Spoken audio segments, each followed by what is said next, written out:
de Paulo queria que os irmãos conhecessem os dons e soubessem como é que eles funcionavam dentro da igreja. E ele começa esse texto do 1 Coríntios capítulo 12, que é talvez dos textos mais conhecidos em relação aos dons, dizendo, olha, não sejam ignorantes em relação aos dons, mas ele depois termina esse texto de 1 Coríntios capítulo 12 com uma afirmação muito clara: procurai com zelo os melhores dons. Então, não só ele não quer que a gente seja ignorante, como ele quer que a gente busque esses dons, né? Paulo fala dos dons mais do que qualquer outro apóstolo, mas não é o único. Pedro, por exemplo, fala também sobre os dons na sua primeira carta, no capítulo 4, do 10 ao 11. Como eu disse, hoje vamos ler um pouquinho de Bíblia para estar sempre sustentando na palavra aquilo que estamos falando. 1 Pedro, capítulo 4, do 10 ao 11, diz: servi uns aos outros, cada um conforme o dom que recebeu, como bons dispenseiros da multiforme graça de Deus. Se alguém fala, fale de acordo com os oráculos de Deus. Se alguém serve, faça-o na força que Deus supre, para que em todas as coisas Deus seja glorificado por meio de Jesus Cristo, a quem pertence a glória e o domínio dos séculos dos séculos. Amém. Então, esse texto de 1 Pedro, ele parece indicar de cara já duas coisas importantes. Primeiro, que parece que cada um de nós tem um ou mais dons, né? Talvez você possa nunca ter pensado nisso, né? Mas procure saber, peça discernimento ao Senhor qual o dom que Ele derramou sobre a sua vida, né? No dia que o Espírito Santo ele começou a habitar em ti e em mim, quando recebemos o Senhor Jesus, Ele certamente nos deu condições, né, capacidades específicas para cada um, para podermos exercer nosso ministério. Então, parece que esse texto de Pedro traz aqui implícito que cada um de nós tem um dom, pelo menos um. Segundo, esse texto também diz que o dom não é nosso, que nós somos apenas dispenseiros desse dom, que nós usamos algo que nos foi dispensado por Deus, mas que pertence a Ele, né? E aqui fala sobre dois dons: falar segundo a palavra, ou seja, segundo os oráculos, ou seja, aquele que fala, aquele que tem o dom da palavra, que fala segundo a revelação que Deus deixou, e depois temos aqui o dom do serviço, né? Que a pessoa possa servir na direção e na força de Deus e não na força do seu próprio braço. Outro texto que fala sobre dons está na carta de Paulo aos Efésios, que também fala de alguns dons.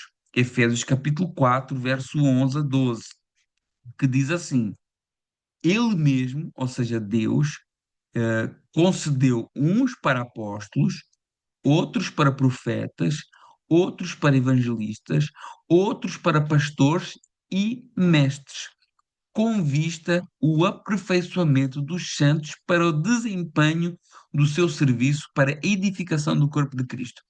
Esses dons aqui de Efésios capítulo 4 são os dons que nós na teologia chamamos de dons ministeriais, capacidades especiais para cumprir um determinado cargo ou função na igreja. Atenção, que isto aqui não são títulos. Os homens gostam muito de títulos, mas Paulo não está falando de títulos. Paulo está falando de dons, né? Na realidade, Paulo nunca defendeu essa ideia da hierarquia eclesiástica, dos títulos na igreja. O que Paulo sempre defendeu foi uma igreja organizada, onde cada um sabe o seu lugar no corpo de Cristo. Todos com igual importância diante de Deus, porém, cada um com as suas responsabilidades. Para que o corpo de Cristo possa crescer, é necessário que esses dons que Paulo fala aqui estejam ativos na igreja. E ele fala, por exemplo, ele começa falando sobre um dom que é muito criticado hoje por conta das pessoas terem apropriado desse dom e transformado isso num título, que é o dom apostólico. Né? Ele fala dos apóstolos, a um é dado apóstolos. Não estamos falando aqui de apóstolos nos mesmos trâmites dos 12 apóstolos que estavam com Jesus. Para esses 12 apóstolos havia requisitos específicos para ser apóstolo, como Pedro, como João, como Tiago. E nós vemos esses requisitos lá em Atos capítulo 1, verso 21 a 22, né? Quando eles vão substituir Judas, né?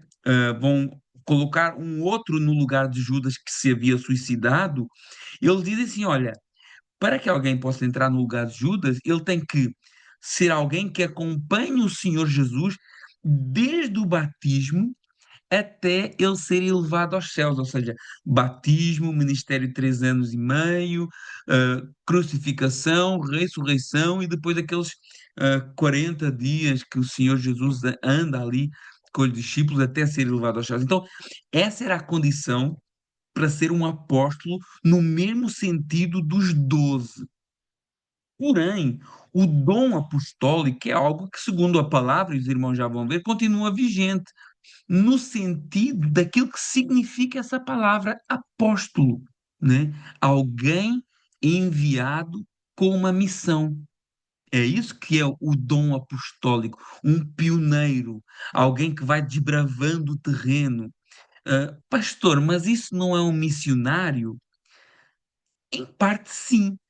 Todo apóstolo é um missionário, mas nem todo o missionário é um apóstolo. Por quê? Um missionário, normalmente, ele é enviado para auxiliar uma obra. O apóstolo, ele é enviado para começar do zero, como um pioneiro. É aquele que vê uma igreja onde mais ninguém vê. É aquele que não desanima, mesmo que a igreja esteja vazia. É aquele que olha com o olhar de Deus para o campo e sempre vê o campo branco pronto para a ceifa. Foi nesse nível que Barnabé foi chamado apóstolo, Paulo foi chamado apóstolo, Silvano foi chamado apóstolo. Então vemos que esse dom apostólico, né, do pioneiro, do enviado para implementar igrejas, não ficou restrito aos 12. Agora, apóstolos nos trâmites de Pedro, Tiago, João, isso sim, só os 12, mas no sentido da palavra enviado, pioneiro, isso é um dom que continua vigente e nós já vamos defender isso mais à frente. Temos outro dom que Paulo apresenta aqui aos Efésios: profetas, que também, ultimamente, meu Deus, é com cada profeta que a gente fica assim, até com vergonha, né? Mas vamos olhar para a Bíblia, o que é que a Bíblia fala sobre os profetas, né? O profeta é alguém que é movido pelo Espírito Santo a exortar o povo de Deus dentro da palavra de Deus. E é curioso que esse ministério profético, ele não começa com a igreja. Ele não começa com a igreja. É um ministério que transita da antiga aliança para a nova aliança, que transita dos tempos do Antigo Testamento para os tempos do Novo Testamento. Então, para conhecer como funciona esse ministério, esse dom de profeta, esse dom espiritual de profeta, para conhecer como é que funciona e em que é que consiste, então nós temos que, inevitavelmente, olhar para os profetas lá atrás, como é que eles viviam e como é que eles agiam. Nós vemos que o profeta, ele sempre entrava em cena com o propósito de levar o povo de volta para os caminhos de Deus, né? Os profetas, eles se levantavam nos piores momentos de Israel, né? Eu faço aqui uma pergunta retórica, mas os irmãos podem pensar: qual era o profeta nos tempos de Salomão, o tempo de maior prosperidade de Israel? Qual era o profeta nos tempos de Josué, o tempo das conquistas? Não quer dizer que não houvesse, porém o seu ministério não era tão relevante. Agora, se eu perguntar aos irmãos qual eram os profetas nos tempos de Acabe, todo mundo vai saber que era Elias e Eliseu. Qual que era o profeta nos tempos de Ezequias? Toda a gente sabe que era Isaías. Qual que eram os profetas nos tempos do cativeiro babilônico? Toda a gente sabe que era Jeremias, Ezequiel e Daniel. todos esses profetas nós vemos que se levantaram nos piores momentos do povo de Israel, quando Deus levantava esses profetas para repreender o povo, para corrigir o povo, para trazer o povo de volta para os caminhos.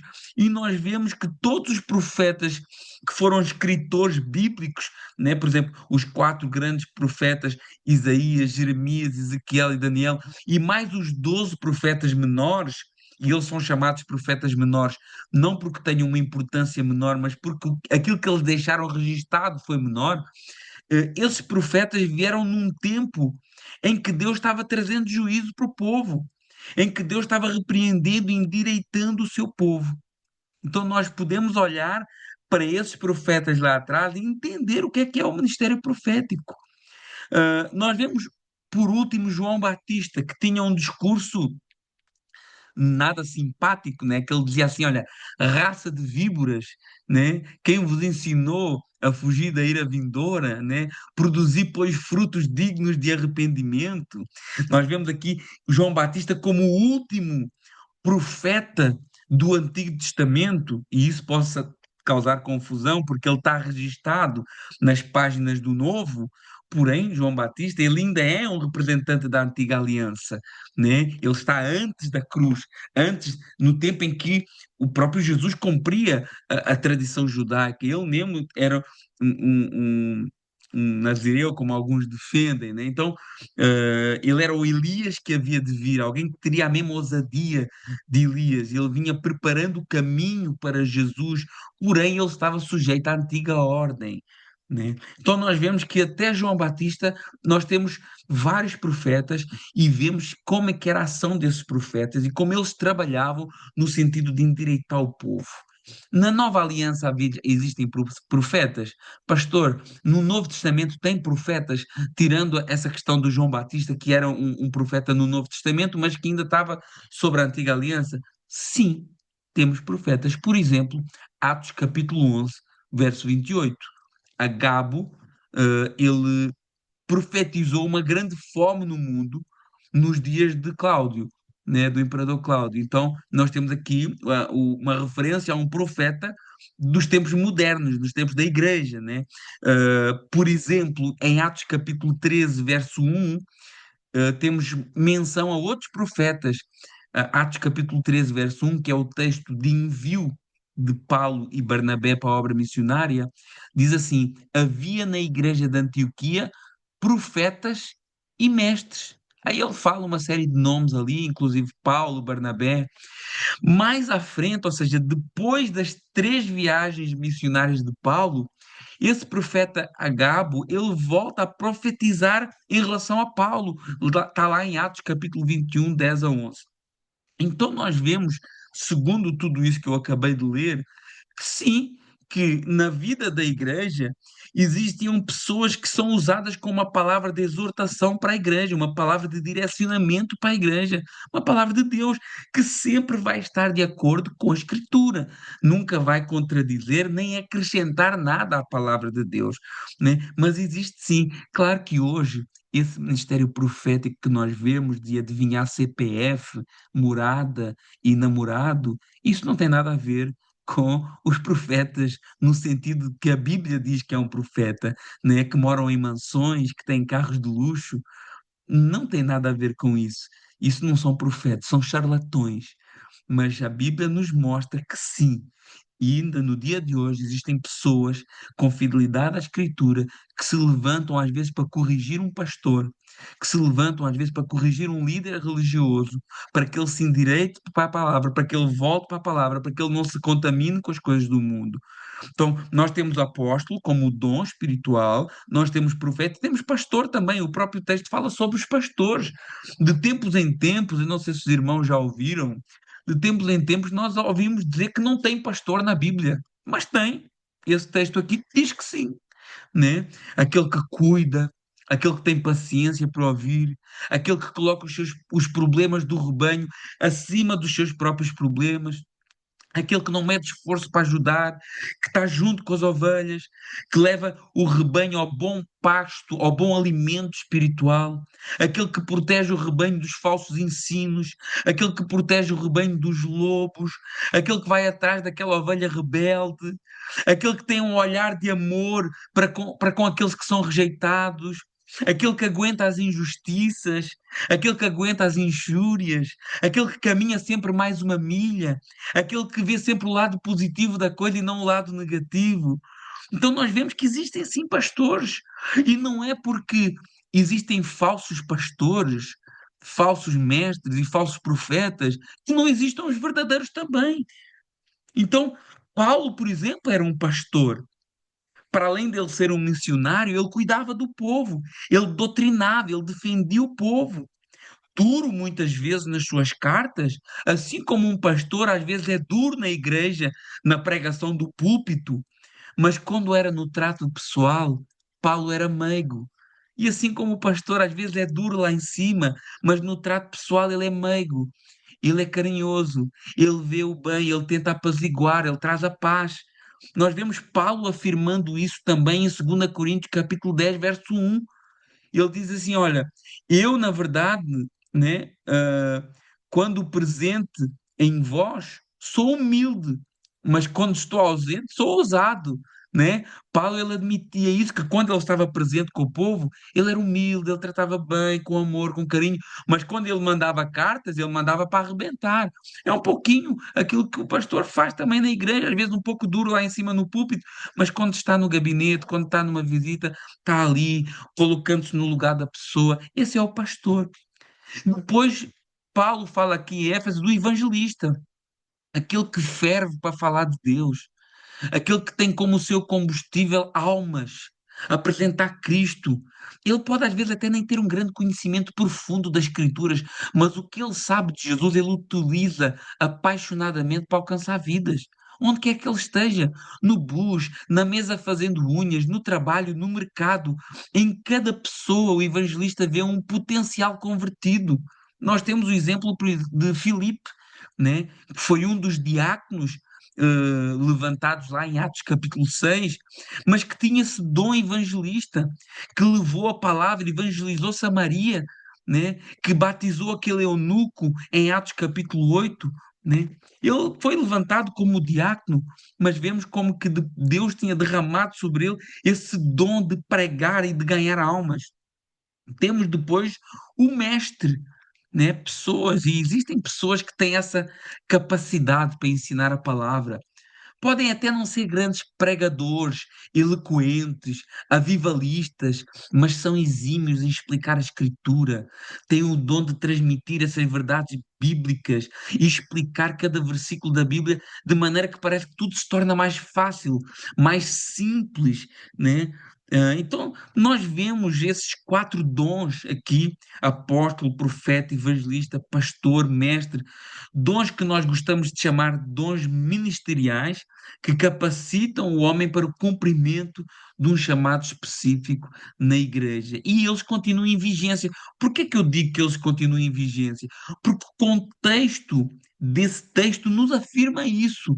Quando nós lemos Efésios capítulo 4, verso 11, em que diz assim: ele concedeu uns para apóstolos, outros para profetas, outros para evangelistas, outros para pastores e mestres, diz assim no verso 12: com vista o aperfeiçoamento dos santos para o desempenho do seu serviço para a edificação do corpo de Cristo. E no verso 13 diz até quando é que isso vai ser?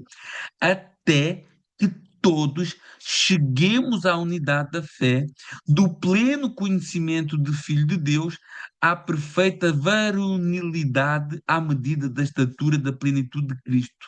Olha, então até quando? Até que a gente um dia cheguemos a essa unidade perfeita que será quando estivermos com o Senhor Jesus. Então, nós vemos que neste contexto aqui, o texto afirma que enquanto houver igreja, homens serão revestidos com essas capacidades. Porque enquanto houver igreja, existirá essa necessidade de trabalhar pela unidade da fé e pelo conhecimento. E por isso que esses dons são importantes. Então, nós já vimos uma lista de dons. em 1 Pedro capítulo 4, nós vimos agora essa em Efésios capítulo 4, e agora temos uma em Romanos capítulo 12. Romanos capítulo 12, verso 4 a 8, diz assim: Porque assim como num só corpo temos muitos membros, mas nem todos os membros têm a mesma função, assim também nós, conquanto muitos, somos um só corpo em Cristo, membros uns dos outros, tendo, porém, diferentes dons, segundo a graça que nos foi dada, se profecia, seja segundo a proporção da fé, se ministério, dediquemo-nos ao ministério, ou o que ensina, esmere-se no fazê-lo, o que exorta, ou faça com dedicação, o que contribui com liberalidade, o que preside com diligência e quem exerce misericórdia com alegria. Então vemos aqui mais uma lista de dons, e ele diz assim: olha, diferentes dons segundo a graça que nos foi dado. Mais algo importante a dizer: os dons são fruto da graça. Então, se é fruto da graça, ninguém se pode vangloriar pelos dons que tem. Se você tem um dom espiritual, ele não é para que você se vanglorie, ele é para você glorificar a Deus por esse dom, não a si mesmo, né? Lembremos o que diz Tiago 1,17: toda a boa dádiva e todo o dom perfeito vem do alto. Então, os dons é uma graça para a vida do crente e não um objeto de vaidade.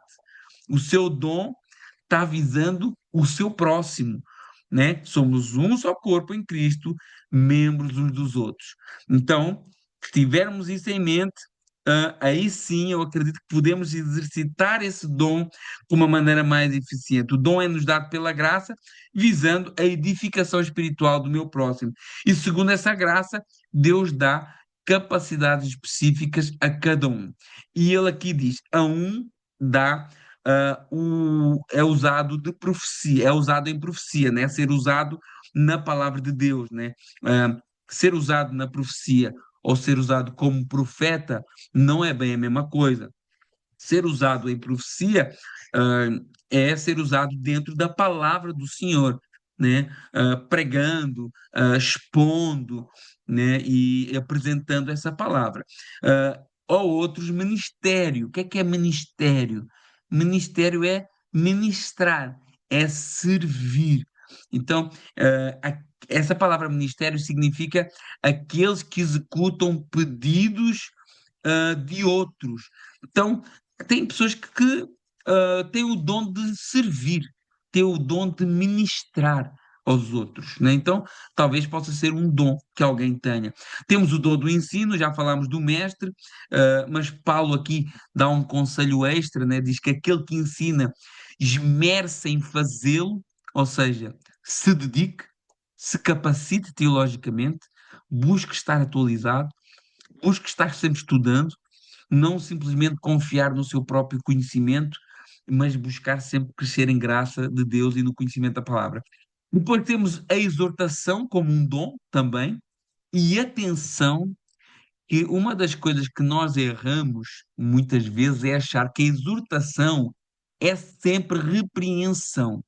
Mas olha como é interessante aqui, não necessariamente é isso, e neste contexto nós vemos quando João diz que temos um advogado junto ao Pai, não sei se os irmãos conhecem o texto, 1 João capítulo 2, verso 1, se não estou em erro, diz que nós temos um advogado junto ao Pai. Ele usa a palavra paracletos, aquele que luta as nossas causas, aquele que está ao nosso lado.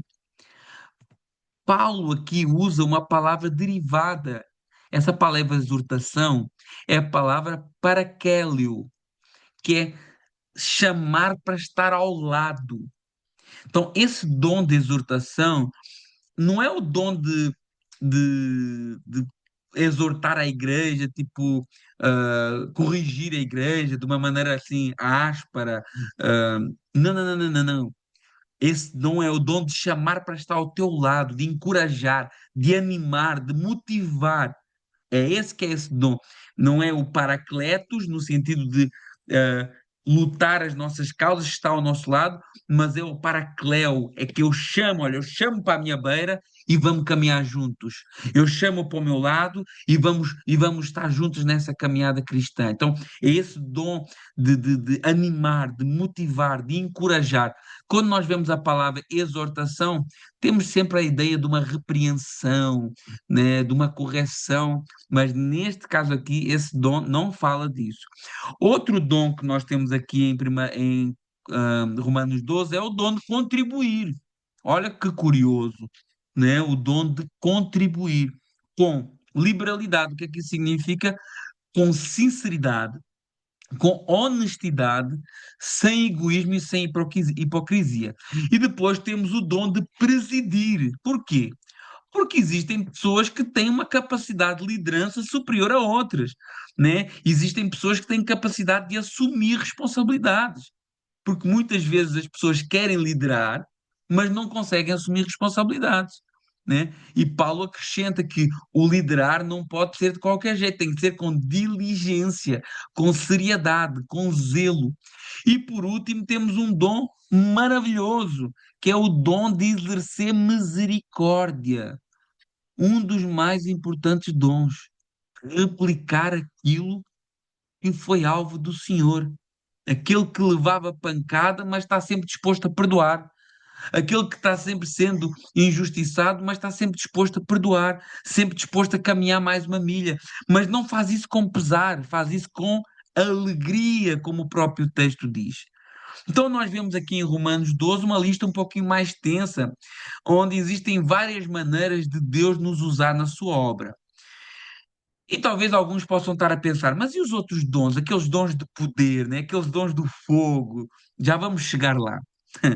Mas é muito importante sabermos que Deus tem mais do que somente aqueles 9 dons de que nós ouvimos tanto falar. Deus capacita a igreja para toda a boa obra. Paulo ainda acrescenta um dom que não está naquela lista muito famosa dos 9 dons de 1 Coríntios capítulo 12, mas no final de 1 Coríntios capítulo 12 ele acrescenta um dom, que é o dom de ajudar o próximo. Olha como há tantas maneiras que Deus nos usa e tantas coisas boas que Deus derrama sobre a nossa vida, né? Talvez você hoje esteja a pensar assim, olha, se calhar eu descobri o meu dom, só que eu nunca tinha ouvido que ajudar o próximo era um dom de Deus. Eu nunca tinha ouvido que exercer misericórdia era um dom. Agora eu entendo, eu tenho estado buscando algo que Deus já me deu. Por isso que é importante nós vermos a palavra como um todo, né? Claro que muitos desprezam esses dons que falámos até agora, né? Muitos desprezam. Será que nós estamos pedindo, Deus, me dá o dom da contribuição? Deus me dá o dom da misericórdia. Deus me dá o dom de encorajar o próximo. Me dá o dom de ensinar a palavra. Me dá o dom de pastor. Muitos de nós não pedimos a Deus esse dom. Muitos de nós não pedimos, não temos tanta diligência em pedir esses dons. Nós queremos ser usados em cura, nós queremos ser usados em milagres, nós queremos ser usados com dom de línguas, interpretação de línguas, né? Muitas vezes por conta da nossa vaidade, porque queremos que os outros vejam algo em nós, algo diferente, né?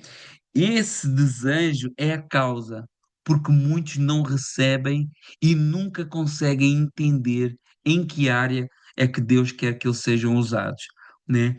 Eh, De, de qualquer maneira, eu confesso e eu admito que hoje, nos tempos modernos, muitos têm deturpado o propósito dos dons. Mas isso, meus irmãos, não significa que eles não sejam reais e que eles não existam. Existe uma corrente teológica que combate alguns dos dons que nós vamos falar agora. Os dons descritos em 1 Coríntios capítulo 12. Não todos, mas alguns. Eu não sei se os irmãos já ouviram falar no cessacionismo. O cessacionismo é uma corrente teológica que acredita que os dons cessaram, né? Que Deus não se move mais na igreja como se movia no início da igreja, na era dos apóstolos. O cessacionismo é uma compreensão teológica. Ele não é algo que tenha apoio claro nas escrituras. O cessacionismo não é uma heresia, não, até porque não é um assunto que comprometa a salvação, mas a meu ver, é um tema tendencioso. O cessacionismo ele se baseia em duas premissas, só para os irmãos, em termos de curiosidade. A primeira é a ideia de que Deus se manifestou de uma maneira sobrenatural na vida dos apóstolos com o propósito do avanço do Evangelho, né? Os que defendem essa ideia afirmam que somente em três períodos da história Deus se manifestou de uma forma sobrenatural, né? E eles afirmam, as pessoas que defendem esse cessacionismo, afirmam que esses três períodos da história em que Deus se moveu de uma forma mais intensa e sobrenatural foi na saída do povo do Egito, onde nós vemos ali uma operação de milagres muito grande, né? O poder de Deus sendo manifesto através da vida de Moisés, de uma maneira muito, muito extraordinária. Depois, um outro momento em que Deus se manifesta é ali na defesa do verdadeiro Deus, através do profeta Elias e Eliseu, que é ali um momento em que Deus volta a fazer muitos milagres de muitas maneiras, e depois no ministério de Jesus e início da igreja. Então, aqueles que defendem o cessacionismo afirmam que somente nesses três períodos da história é que Deus se manifestou de uma maneira extraordinária, com um propósito específico: libertar o seu povo, a defesa do verdadeiro Deus e o arranque da igreja. Apesar de nós reconhecermos que nessas épocas Deus realmente se manifestou de uma forma mais intensa, nós vemos, por exemplo, Deus agindo em toda a história, na vida de José, durante o tempo dos juízes, durante os reinados de Saul, Davi e Salomão, inclusive durante o cativeiro babilônico, por exemplo, na vida de Daniel. Então vemos que esse entendimento parece ser um pouco tendencioso. O segundo argumento para o cessacionismo é o texto de 1 Coríntios capítulo 13, verso 8 a 12, que diz assim: o amor jamais acaba, mas havendo profecias desaparecerão, havendo línguas cessarão, havendo ciência passará. Então, esse texto é também um texto utilizado para aqueles que creem que tudo, que os dons cessaram. Mas se nós lermos o texto, nós entendemos que tudo isso vai cessar em algum momento da história. E o texto diz qual é esse momento. Continuando o verso 9 de 1 Coríntios capítulo 3, diz assim: porque em parte conhecemos e em parte profetizamos. Verso 10: quando vier o que é perfeito, então o que é em parte será aniquilado. Então, vemos que realmente um dia, quando estivermos em Jesus, quando Jesus vier buscar a sua igreja, todos esses dons deixam de fazer sentido.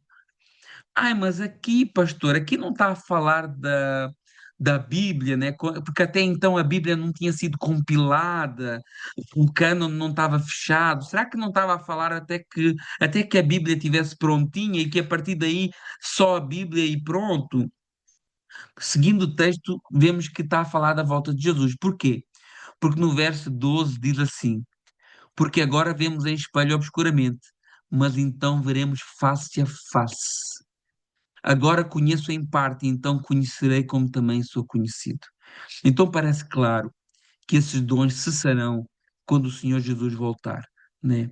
Logicamente, os dons são para a edificação do corpo de Cristo, né? Enquanto estivermos no tempo da igreja, Deus continuará a distribuir conforme lhe apraz. Assim como Paulo diz lá em Éfeso, com vista o aperfeiçoamento dos santos, né? Então parece não sustentar nas Escrituras essa ideia do cessacionismo, principalmente por falta de argumento bíblico. Contudo, devemos admitir que muitas aberrações têm sido feitas em nome de uma suposta manifestação de dom espiritual. Mas não é porque uma parte usa de forma errada o que está descrito nas Escrituras que nós vamos Errado, c'est invalidar erreur. a palavra por conta Hein? desses abusos. Né? Não podemos invalidar toda uma palavra de Deus porque alguns usam mal esses dons, essas bênçãos do Senhor. Olha o que é que Paulo diz à igreja de Coríntios. 1 Coríntios, capítulo 1, do verso 4 ao 8, diz assim: Sempre dou graças a Deus por vocês, por causa da graça que lhes foi dada por Ele em Cristo Jesus. Pois nele vocês foram enriquecidos em tudo. Olha o que é que Paulo fala da igreja de Coríntios. Vocês foram enriquecidos em tudo, em toda a palavra, em todo o conhecimento, porque o testemunho de Cristo foi confirmado em vocês, de modo que não lhes falta nenhum dom espiritual. Mas olha o que é que Paulo continua falando. Enquanto vocês aguardam o nosso Senhor Jesus Cristo que seja revelado. Então, fica muito claro na Escritura, nesse texto de Paulo, que esse dom e esse conhecimento e essa ciência que essa igreja foi enriquecida estará com eles enquanto eles aguardam a vinda de Jesus, né? Lembrando mais uma vez que não é só aos Coríntios que Paulo fala dos dons. Nós já vimos em Efésios, já vimos em Romanos e já vimos na primeira carta, capítulo 4. Na igreja de Coríntios, Deus se manifestou verdadeiramente de uma forma sobrenatural. Uma igreja em que Paulo diz, como nós lemos, que havia todos os dons, mas que também havia muitas coisas erradas, principalmente a falta de união. E Paulo, ele fala dos dons espirituais, demonstrando como Deus operava na igreja visando um coletivo. Então, quando Paulo fala dos dons, na realidade ele estava falando para reforçar essa unidade da igreja. Todo o texto de capítulo 12 de 1 Coríntios fala de unidade. Ele usa os dons para falar dessa unidade. Ele começa primeiro, 1 Coríntios, capítulo 12, do verso 4 a 7, ele diz assim: olha, os dons são diversos, mas o Espírito é o mesmo. Há diversidade de serviços, mas o Senhor é o mesmo. Há diversidade de realizações, mas o Deus é o mesmo. Quem opera tudo em todos. A manifestação do Espírito concedida a cada um visando um fim proveitoso. Olha a Trindade aqui nesse texto, só abrindo um parênteses aqui, nós não falámos desse texto na última aula que falámos sobre a Trindade. Espírito, muitos dons, mas o Espírito é o mesmo, muitos serviços, mas o Senhor é o mesmo, muitas realizações, mas o Deus é o mesmo. Olha a Trindade nesse texto, né? É um texto que nos escapou na última aula, né? E o fim dessa manifestação espiritual aqui na Igreja de Coríntios visava o funcionamento dessa engrenagem, né? Que se chama igreja.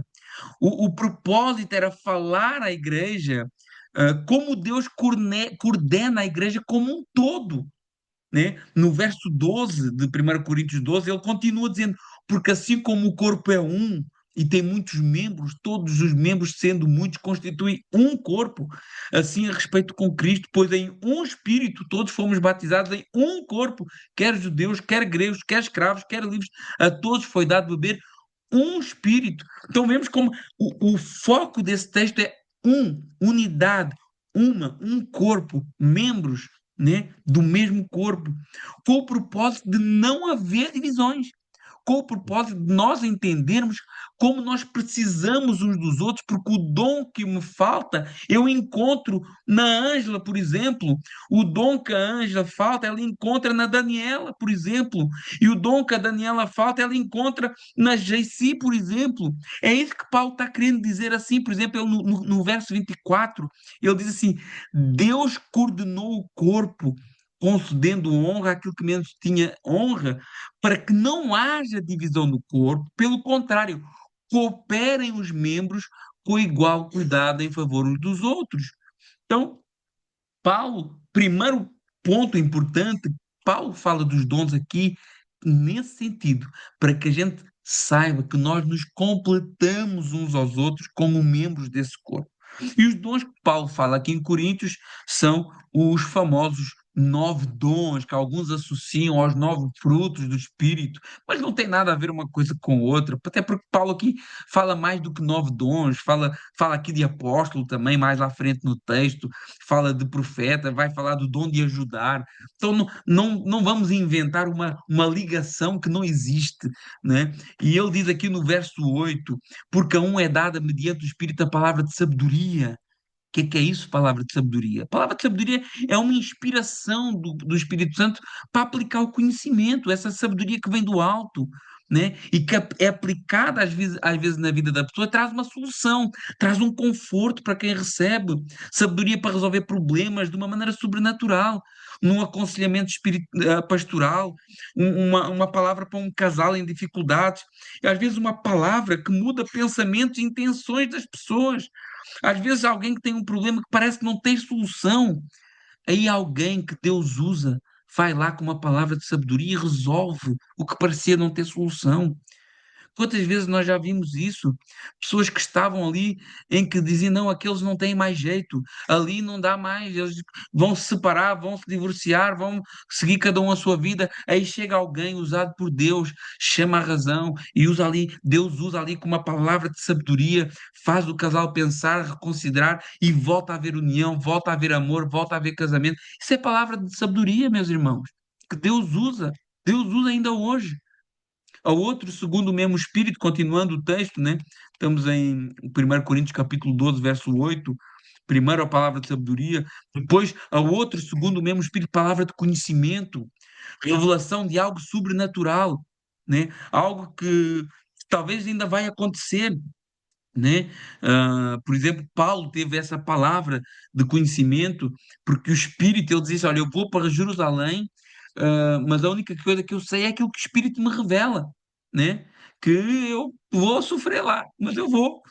É o que o Espírito me revela, né? Então, palavra de conhecimento, conhecer algo antes da informação chegar, né? De uma maneira natural, você já saber isso de uma maneira sobrenatural.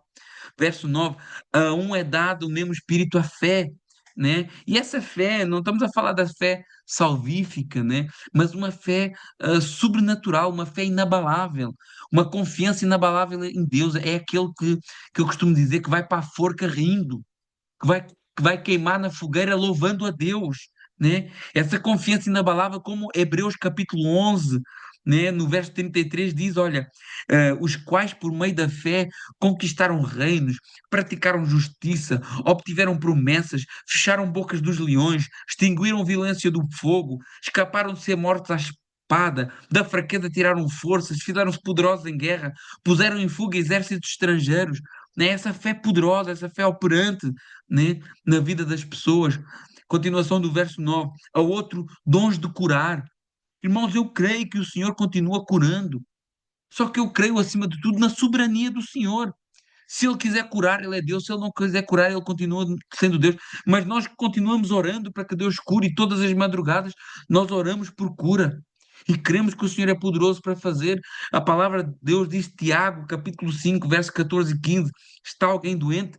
Chama os presbíteros com a igreja. Faça oração sobre ele, ungindo com óleo em nome do Senhor. E a oração da fé salvará o enfermo. E o Senhor o levantará. Então nós vemos como esse dom de cura, que é uma realidade para a igreja hoje, por isso que nós oramos por cura, né? Nós oramos para que Deus cure. Às vezes pode ser um dom que está sobre um homem, né? Que Deus usa alguém naquele momento com aquela capacidade, mas outra vez está sobre a igreja, que ora e as pessoas são curadas, né? Verso 10, outro dom, operação de milagres. Né? E eu sei que nós precisamos definir bem o que é um milagre. Para mim, salvação é um milagre. Para mim, vidas sendo transformadas é um milagre. Para mim, casamentos sendo restaurados é um milagre. Mas eu também acredito de ações sobrenaturais na vida do crente por parte do Senhor. A outra profecia, né? O dom de exortar, de edificar a igreja, o dom de falar a palavra de Deus, o dom de ministrar aquilo que a igreja precisa, aquilo que a igreja necessita, de transmitir algo de Deus aos homens no sentido de uma orientação, ou de uma confirmação, ou de uma exortação. Eu acredito nisso, nunca acrescentando nada às Escrituras, mas no sentido de direção, houve uma vez, irmãos, que eu fiz um propósito, e eu nem verbalizei, foi só na minha mente aquele propósito.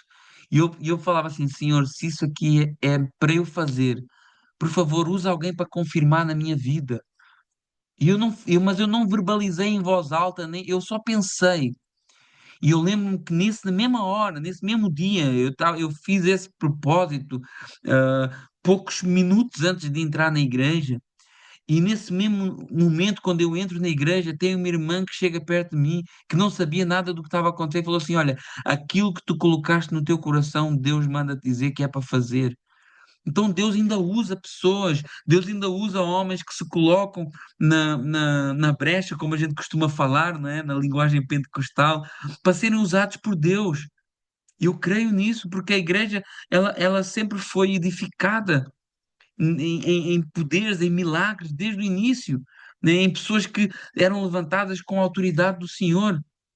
Por exemplo, nós temos aqui outro discernimento de espíritos, né? Estamos no versículo 10 do capítulo 12 de Coríntios, discernimento de espíritos, como é importante de saber discernir os espíritos, saber discernir o que é de Deus e o que é que não é de Deus. 1 João capítulo 4.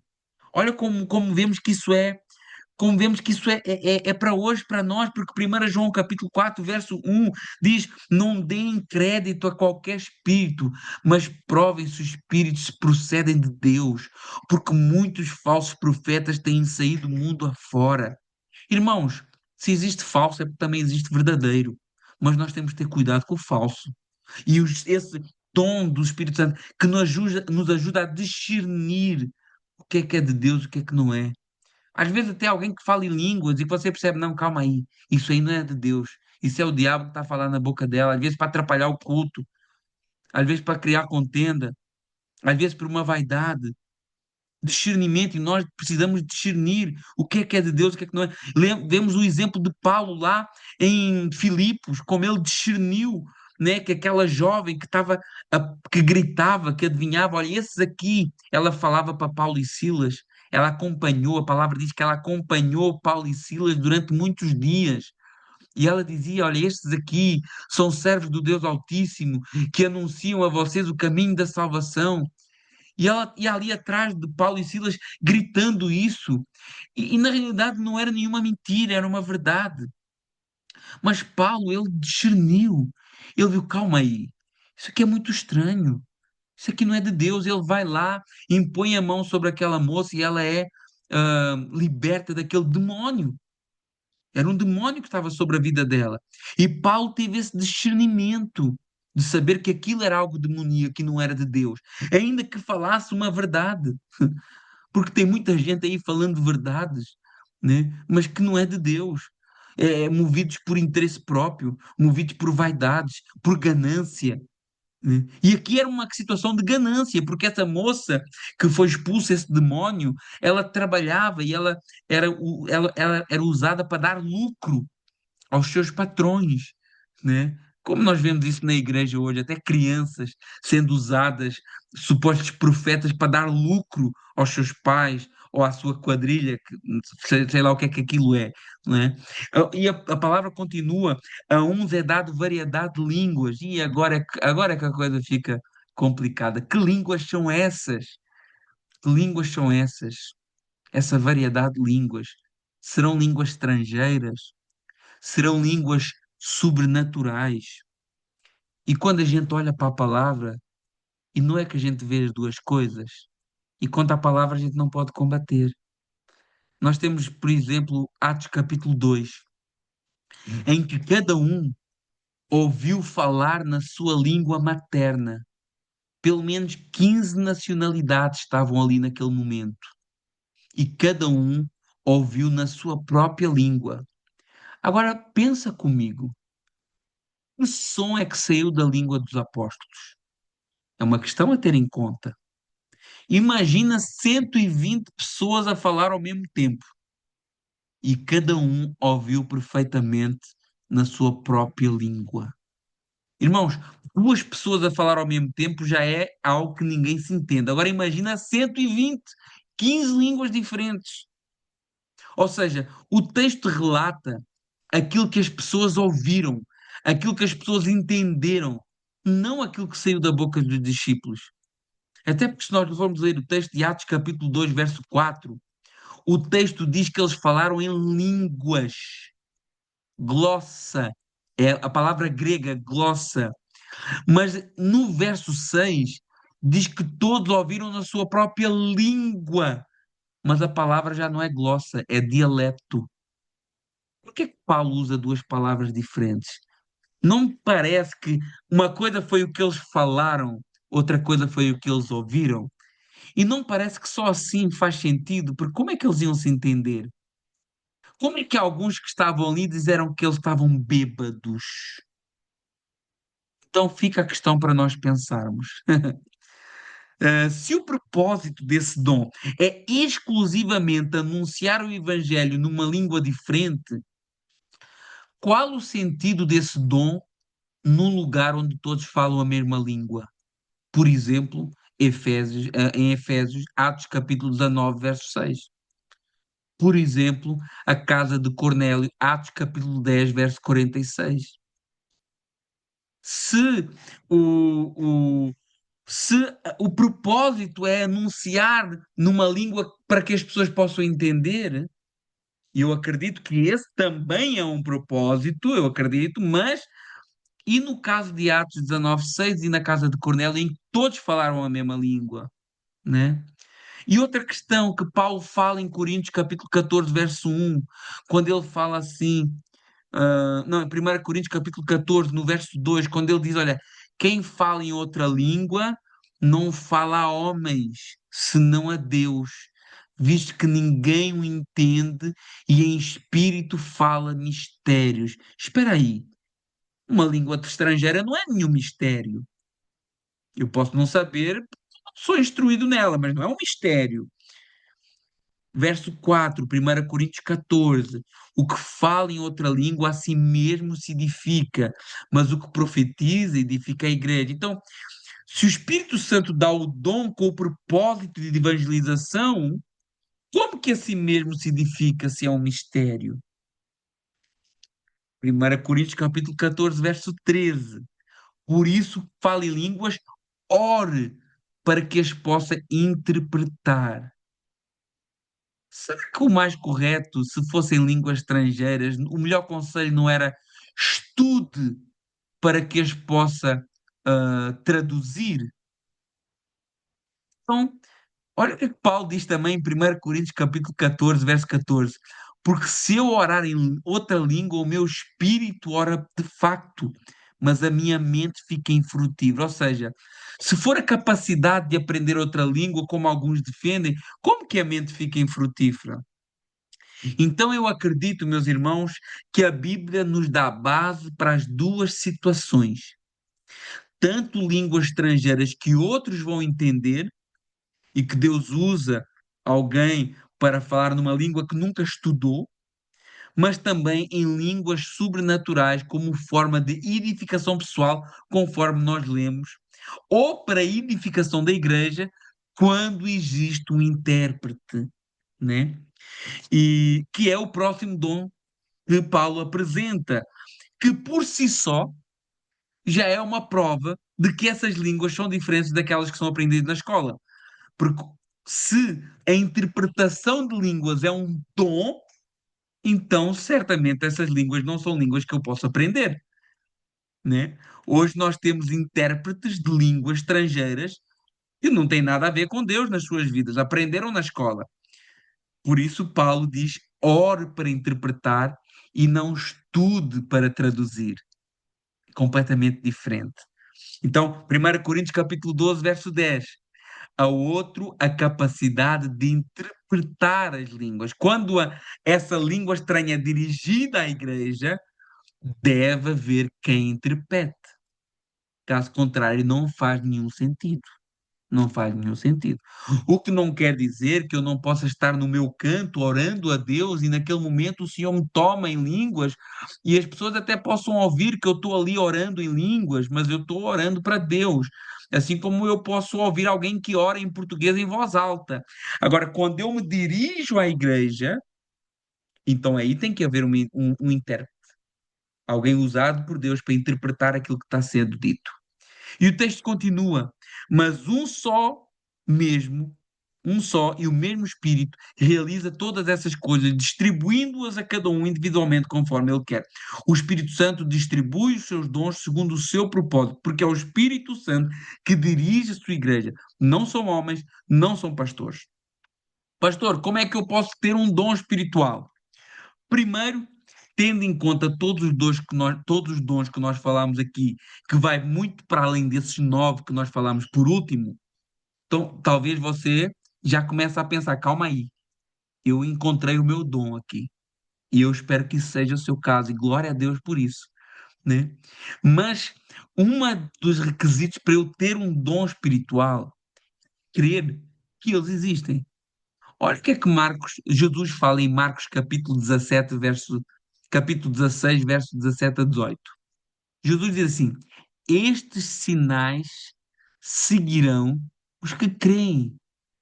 Em meu nome expulsarão demónios, falarão novas línguas, pegarão em serpentes, né? Se alguma coisa mortífera beberem, não lhes fará mal. Se impuserem as mãos pelos enfermos, ficarão curados. Então, Jesus está a falar dos dons espirituais, mas ele está a dizer: olha, estes sinais acompanham quem crê. Não é quem não crê. É preciso crer. É preciso ter fé. Olha, João capítulo 14, já estou terminando. Aguentem só mais um tempinho para a gente orar todos juntos. Já vou mesmo terminar. João capítulo 14, Jesus, do verso 12 ao 14. Em verdade, verdade vos digo, que aquele que crê em mim fará também obras que eu faço, outras maiores fará, porque eu vou para junto do Pai. E tudo quanto pedires em meu nome, isso eu farei, a fim de que o Pai seja glorificado no Filho. Se pedires alguma coisa em meu nome, eu farei. Mas Tiago, ele fala lá porque é que nós não recebemos muita coisa, né? Ele diz lá: pedis e não recebeis. Porquê? Porque pedis mal, pedis por vaidade, pedis para gastar nos seus belos prazeres. Então eu tenho que querer, eu tenho que buscar do Senhor, eu tenho que buscar a Deus. Porque é que hoje nós não vemos mais tanto agir de Deus no nosso meio? Nós deixamos de buscar isso. Nós deixámos de buscar o sobrenatural, nós deixámos de orar por isso, nós deixámos de crer nisso, nós deixámos de buscar ser cheios do Espírito Santo, nós começamos a colocar em dúvida verdades absolutas da Escritura em troca de conceitos doutrinários que não têm sustentação na palavra, meus irmãos. Por isso que Hebreus capítulo 11, verso 6 diz: sem fé é impossível agradar a Deus. Porque quem crê, quem se aproxima dele, quem busca, tem que crer que ele existe e que é galardoador dos que o buscam, que dá àqueles que o buscam. E eu queria deixar o conselho de Paulo, nesse mesmo texto de 1 Coríntios capítulo 12, versos 27 a 31, que diz assim: ora, vocês são o corpo de Cristo, individualmente membros desse corpo. E olha o que é que Paulo diz a partir do verso 28. A uns, a uns Deus estabeleceu na igreja, primeiramente, apóstolos, segundo lugar, profetas, terceiro lugar, mestres, depois operadores de milagre, dons de curar, de socorro, né, de ajuda, de governo, de variedade de línguas. Porventura, olha o que Deus dá todos esses dons para a igreja e mais outros que não estão aqui. Mas olha a observação de Paulo no verso 29. Porventura são todos apóstolos? São todos profetas? São todos mestres? Operam todos milagres? Têm todos dom de curar? Falam todos em línguas? Interpretam todos? Ou seja, cada um vai ter o seu. Busque e Deus vai dar naquilo que está em falta na igreja. E o seu dom vai completar o dom do irmão do seu lado.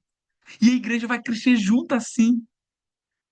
E ele diz no verso 31: buscai com zelo os melhores dons. Busque, meus irmãos. Busque com fé. Busque sem duvidar. Lembre-se, não fique, a lista é muito grande. Não fique só agarrado a esses de 1 Coríntios capítulo 12, que é os que toda a gente conhece. né, que falámos agora aqui por último.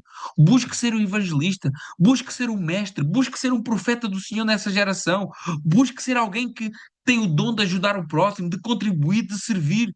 Talvez Deus já te deu algum dom e você tem desprezado esse dom, porque não é aquilo que você queria, mas Deus te dá o que é necessário. Quantos já foram usados em dons, mas por alguma razão deixaram de ser? Irmãos que já falaram em línguas deixaram de falar. Irmãos que já foram usados em profecias deixaram de ser usados. Irmãos que já foram usados com palavras de sabedoria deixaram de ser. Irmãos, as palavras de Paulo a Timóteo servem para si.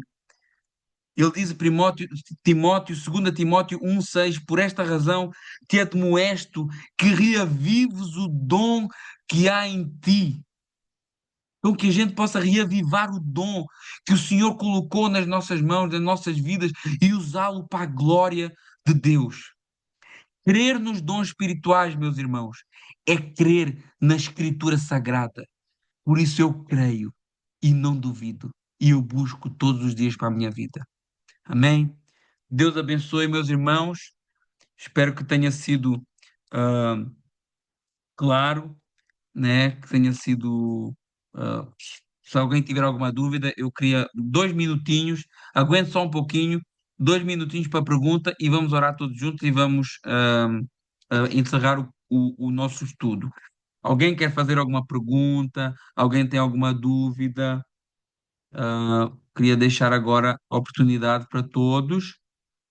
Caso contrário, fechamos, e que o Senhor nos fortaleça para buscar isso para as nossas vidas, porque isso é algo do Senhor para nós, isso é algo que tem movido a igreja ao longo dos séculos, né? Essa questão do cessacionismo é relativamente recente, mas a igreja sempre foi uma igreja que se moveu nos dons espirituais com responsabilidade, né? Sem bagunças, sem criancices, né? Com maturidade, né? Assim é que o dom deve ser usado. Irmão, alguém quer perguntar alguma coisa? Eu, pastor. Oi, meu irmão. Paz do Senhor, meu irmão. Heitor, conta as bênçãos. Então, aqui em 1 Coríntios, capítulo 14, versículo 13 e 14, bem que eu entendi, hoje em dia eu acho que é muito complicado esse assunto, porque como a gente está aqui na Europa, a gente vê muitas línguas, a gente não conhece, então eu creio Uhum, que o dom de línguas eu achei mais uma... O pastor falou uma vez uma coisa na igreja, lá em Macaé, que eu creio muito nisso aí, eu tenho minha fé fundada nisso aí. Não é que o senhor também falou aqui outro dia, não é que a gente tem intimidade com Deus, mas Deus tem intimidade conosco, porque Deus sabe o que a gente precisa. E isso. nós não conhecemos a Deus, Deus não nos conhece e rege nossos caminhos. Então, eu acho que o dom de línguas hoje está, eu vou falar, vai ser meio escroto, mas hoje está comercializado. A verdade é essa, que muita gente usa isso aí para tentar ganhar um público que vem mais pela curiosidade do que pelo entendimento e pela vontade de Deus. Então, eu creio que hoje o dom de línguas, para mim, é uma confirmação que Deus permite que o homem sinta um pouquinho do poder de Deus, é, é, porque eu sei que eu tenho no meu coração que não é uma coisa controlável. Eu sei que quando Deus quer dar um pouquinho do seu poder, mostrar, para edificar a fé daquele varão ou varoa que esteja pedindo, esteja talvez um pouquinho preparado, eu acho que é mais intimidade de Deus com o homem e mostrando para ele que ele pode, que ele tem capacidade de firmar sua fé em Deus, do que mais uma dádiva do homem. Eu sei que é um dom de Deus, Deus que permite vir, né, acontecer com o homem, mas é mais, eu acho que é que Deus que, que escolhe, que decide como é que vai fazer, com quem que vai fazer, qual público atingir. É como tudo na vida da gente, eu acho que Deus que rege nosso caminho. Então, muita gente usa as igrejas hoje como um comércio para atrair um público diferente, porque dom de línguas eu tenho muita curiosidade, mas quando eu vi a primeira vez, eu confesso que fiquei meio escabriado, como diz, meio duvidoso. Eu não confiei muito. Eu sei que tem, pela palavra de Deus, eu acredito que tem, mas até hoje, quando eu vi, eu nunca senti firmeza, firmeza. Toda vez que eu vejo, pelo que eu vi nas igrejas que eu frequentei, é tudo falsidade. Então, não me convenceu. E eu acho que só com Deus. Não é que eu seja igual só acredito vendo, né? Timóteo, se não me engano. Igual Tomé. Tomé, perdão. Não é que eu acredito só vendo, mas eu não senti ainda essa confiança de o homem estar ali fazendo como Deus queria que ele fizesse. Que seja por livre e espontânea vontade, e Deus permitisse acontecer. Então, eu creio que é mais Deus mostrando para o homem o que ele pode fazer para edificar a fé do homem. Então, como o senhor falou, é dom de Deus, Deus que decide. Amém. Amém, meu irmão. Obrigado aí. Obrigado pela contribuição. É realmente algo que é um dom de Deus e é algo que o Senhor, eu acredito que Ele derrama sobre a pessoa, para edificação pessoal, primeiramente, na pessoa, como tu disseste, ele sentir ali um pouquinho ser edificado espiritualmente, assim como o Paulo fala, mas eu já tive situações verdadeiramente que aquele dom de discernimento que a gente falou, né, que a gente às vezes ouve e pensa assim, isso aí não tem nada a ver com Deus, né? Sim, Uh, mas eu também já tive a oportunidade de estar em ambientes com pessoas muito sérias, muito tementes a Deus e de sentir realmente algo muito forte da parte do Senhor, inclusive até a interpretação. E não é um momento que a gente vê sempre nas igrejas, como tu disseste, hoje está muito banalizado, é um facto.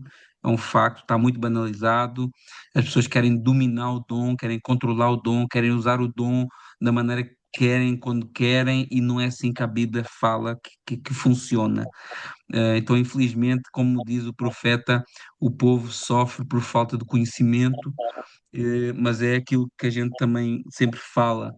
Ah, Tem pessoas, ainda tem um remanescente, eu acredito, um remanescente fiel, que busca seriedade, que busca fazer as coisas com zelo, com temor de Deus, porque eu acredito que brincar com as coisas do Senhor é algo que o Senhor não terá por inocente, né, essas pessoas.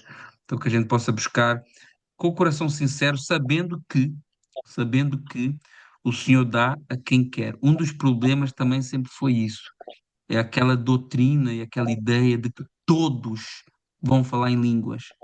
Isso é uma coisa que tem prejudicado o ministério de muita gente, uma frustração, né? Porque eu não falo, Deus não me dá, eu não posso ser diácono, eu não posso ser pastor, dependendo da igreja, é assim.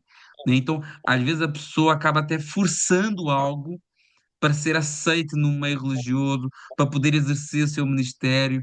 E infelizmente a gente sabe que isso acontece, mas é como Paulo falou, Deus ele distribui a cada um conforme quer. Eu pessoalmente, vindo da parte de Deus, eu aceito o que o Senhor quiser para mim, sem reclamar. Vamos orar. Obrigado, Heitor, mais uma vez pela contribuição. Vamos orar. Obrigado aí pelos irmãos. Nós depois vamos publicar esse estudo aí no nosso canal aí do YouTube, publicar aí no grupo também da igreja. Se os irmãos quiserem partilhar, se foi proveitoso para os irmãos, que se foi edificante, certamente será para outros também. Senhor, meu Deus e meu Pai, muito obrigado, Senhor, por esse estudo. Muito obrigado, Senhor, por esta palavra e que a gente possa te buscar cada dia mais, que a gente possa buscar mais de Ti, que a gente possa buscar ser usados por Ti, que a gente possa buscar o Teu Espírito Santo nas nossas vidas, ser usados e capacitados para essa grande obra que não é nossa, é do Senhor, e nós nos colocamos diante de Ti, pedimos ao Pai que o Teu Santo Espírito nos venha a encher, nos venha a usar, nos venha a distribuir os seus dons sobre a igreja e que a igreja possa romper em fé, combatendo todas as hostes malignas, combatendo todo o mal, todos os falsos ensinos, tendo discernimento de espíritos, Pai, tendo palavra de sabedoria, de conhecimento, dom de curar, dom de ajudar, dom de contribuir, dom de amor, dom de misericórdia, Pai, tudo aquilo, Senhor, que tu tens para nós, nós cremos, ó Pai, e nós te pedimos, Senhor, usa as nossas vidas para a honra, para a glória e para o louvor do teu santo nome. Abençoa cada um que aqui esteve conosco, que essa palavra, Senhor, aquilo que eu não soube explicar, que o teu Espírito Santo faça, Senhor, esta tradução no coração de cada um. É o que eu te peço e te agradeço em nome de Jesus. Amém. Glória a Deus, meus irmãos. Deus abençoe. Até a próxima, breve. Até.